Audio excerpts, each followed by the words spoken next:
Imagine the universe looks something like this. The inner part would be like the tree of life, where the dimensions alchemize the best.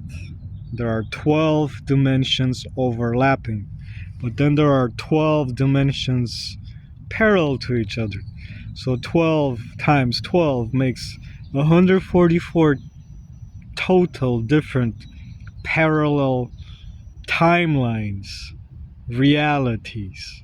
Now you know the true value of the number 144. This can also be called the tree of life or Yggdrasil. What I just told you is there are 144 total parallel realities, some higher dimensions, some lower dimensions, and some parallel dimensions. In each one of those, there is a fragment of your consciousness. 144 total separate fragments.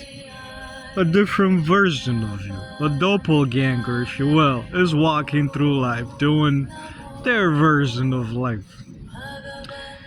In my case, that changed when I met my divine counterpart and we had the divine marriage agreement. The very first thing that happened afterwards was like a swirl of energy went all around me. Then I went comatose for like 2 hours. This was after we ended our video call. That's when everything changed.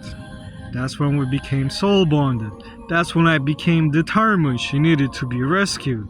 That's when I became determined to rescue her. I would have to destroy the Dracos. I became so convinced I challenged the Draco God, who eventually peeked into my mind.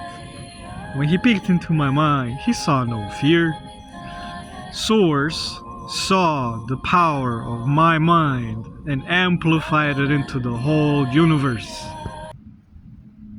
So my consciousness went out into the whole universe, all the way to the edges, and then it retreated back into the reality that we live in this third dimensional plane. So I expanded my consciousness, and then I contracted. But when I contracted, I brought back with me all the other 143 versions of my consciousness. All fragments are one. I am all versions of myself now. And my frequency resonates at source frequency. Therefore, I'm always connected to source. Ah shit.